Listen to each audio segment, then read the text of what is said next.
बंभोर चयो वञे थो त बंभोर जो असुल नालो बन बिहार या वन विहार या बंभोर सूरत जो शहर हो ऐं उतां सिंध जे हिन क़दीम शहर जो मक़ामी सिंधी नालो बंभोर मशहूर थियो। तारीख़ में जॾहिं बि सिंध जे रूमानवी दास्ताननि जो ज़िक्र ईंदो त उन में बंभोर जी ससुई ऐं उन सां लाॻापियल ससी पुनू जो किस्सो ज़रूरु अहमियत सां बयानु कयो वेंदो ऐं उन ई हवाले सां बंभोर जो शहर अॼु बि यादि कयो वञे थो। बंभोर सिंध जो अहम ऐं तारीख़ी शहर आहे जेको हिन वक़्तु मीरपुर साकरे तालुक़े जे आसार क़दीमा में शुमार थिए थो।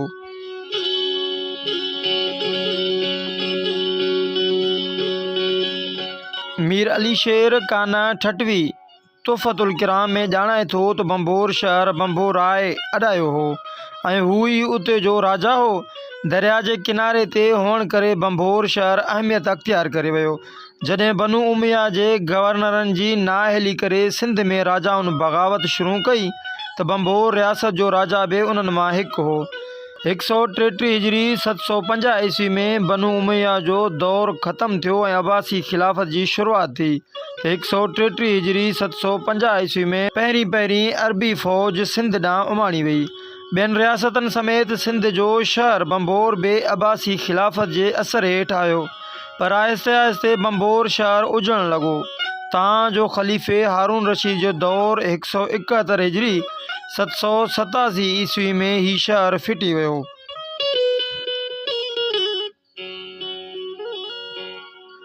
बंभोर हिन वक़्तु हिकु पड आहे जंहिं जे उजड़ण बाबति तारीख़ दाननि ऐं जाग्राफ़ी दाननि जा मुख़्तलिफ़ राय आहिनि। किताब तोहफ़तुल किराम मुताबिक़ ही शहर शेख तुराब जे दौर में फिटो हो ऐं उन जो कारण धरती धुबण ॼाणायो वियो आहे।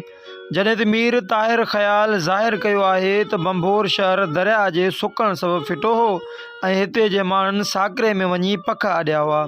बंभोर जे माण्हुनि जी रहणी करणी एॾी आसूदी न सही त बि चङी ख़ासी हुई। धोबियुनि जे घाटनि खां ही शहर मशहूरु हो। ससी पुनू जे किसे में पुनू जो वापार सांगे हिते अचणु साबित थो करे त बंभोर वॾो वापारी मर्कज़ हो। पुनू जे हिते अचण ऐं ससुई जे हुस्न जी हाक ॿुधण बाद पुनू जो ससुई सां नींहुं लॻो ऐं उन नाते सां ही शहर तारीख़ में अमर थी वियो। 1052 ईस्वी धारे सूमरनि सरदारनि सामोई जे समन खे पाण सां शामिल करे बंभोर वारे इलाइक़े ते कब्ज़ो कयो, जंहिं बाद दीबुल खां सेवण बखर ऐं उच फतह कंदा वञी मुल्तान ताईं निकिता।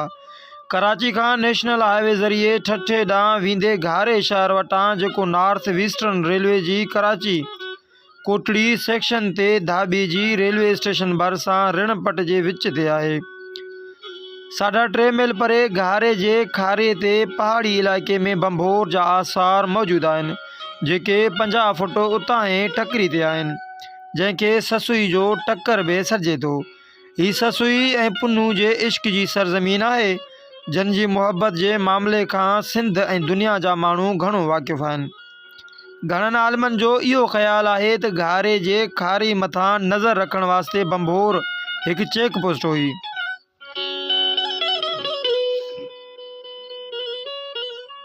हिन दड़े मां काशी जा थांव माखी जे मानारनि जहिड़ा ठिकर ऐं अरब हुकुमराननि जा ट्रामे जा नंढड़ा सिक्का बि मिलिया आहिनि।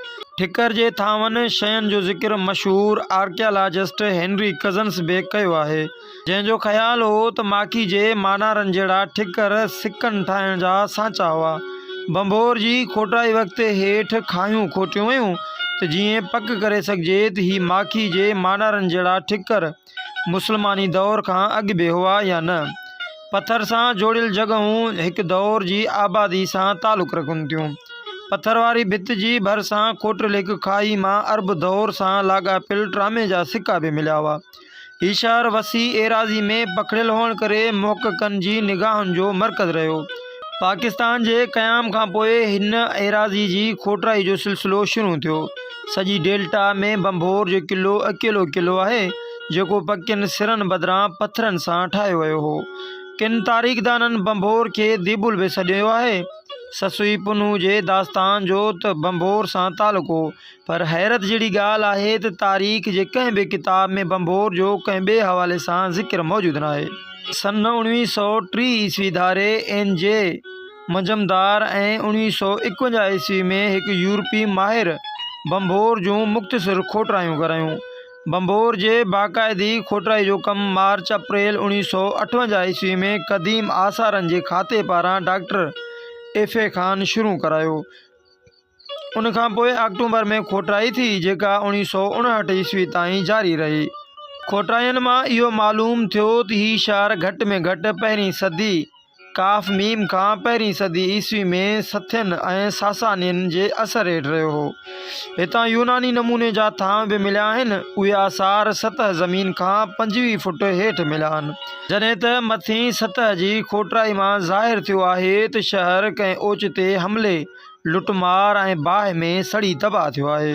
शहर ते 12हीं या 13हीं सदी ईस्वी में कंहिं वॾे लश्कर जो हमलो कयल थो बाहिजे, छो त शहर मां वॾे तादाद में इंसानी जिस्म बेतरतीब सूरतनि में घरनि ऐं रस्तनि तां मिलिया आहिनि, जन मां किन खे तीर लॻल हुआ। हिकु अंदाज़े मूजिबि बम्भोर जी तबाही शाह ख्वारज़म हथां थी हूंदी, जंहिं बाबति तारीख़ में हवाला मिलनि था। रिवायत आहे त सिंध ते हमले वक़्तु उन ज़माने में दीबुल में फुरलुट करे बाहि ॾिनी वई हुई ऐं उन सां गॾु ॿिया शहर बि साॻी तरह फुरी ऐं साड़े तबाह कया विया हुआ। बहरहाल दीबुल अञा बि सवाल जी निशानी बणियल आहे। शहर जा आसार खारी जे उत्तर में आहिनि, तंहिं करे बंदरगाह वारो हिसो ॾखिण में अथसि। बंदरगाह खां हिकु ॾाकिण शहर ॾांहुं वञे थी। शहर जे उत्तर ओभर में वॾी ढंढ जा निशान बाक़ी आहिनि। किले खां ॿाहिरि उत्तर ऐं ओभर तरफ़ शहर जी पखेड़ नज़र अचे थी। बम्भोर जे उत्तर वारे दीवार में 12 बुर्ज आहिनि ऐं ओभर तरफ़ 4 या 5। ओलह में मोर्चनि जो अंदाज़ो 10 खां मथे न आहे, जॾहिं त ॾखिण वारे वर वकड़ दीवार में 15 खां 20 मोर्चा आहिनि। शहर वाज़ह तौरु 2 हिसनि में विरहायल आहे। हिकु मज़बूत दीवार उत्तर खां ॾखिण तरफ़ तामीर थियल आहे, जंहिंमें 10 या 11 मोर्चा आहिनि। अहिड़ी तरह किलो 2 हिसनि में विरहाइजी वियो। ओभर वारे हिसे जी अहम दरियाफ़्त कूफ़ी तिर्ज़ जी हिकु मस्जिद आहे। उलहंदे हिसे मां शिव जो मंदरु लधो वियो आहे।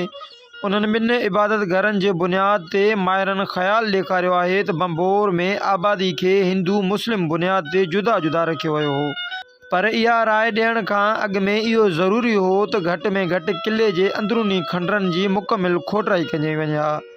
इहा ॻाल्हि हिंदू मुस्लिम एकता तरफ़ पिणु इशारो करे थी। बम्भोर जी खोटराई दौरान तहज़ीब जे 3 दौरनि जा आबादियुनि जा आसार मिलिया आहिनि। सभ खां हेठियों त पहिरीं सदी ईस्वी जे सथियन ऐं पार्थियन जो अहद, विचों त हिंदू दौर ऐं मथीं तह मां इस्लामी दौर जो बाक़ियात दस्तियाब थी आहे। इमारतनि में साहिली किलो आहे, जंहिंजी फसील जे 4 भेरा अॾावत ऐं मरमत थी आहे। हिन जा 3 दरवाज़ा, बंदरगाह ऐं मस्जिद अहम आहिनि।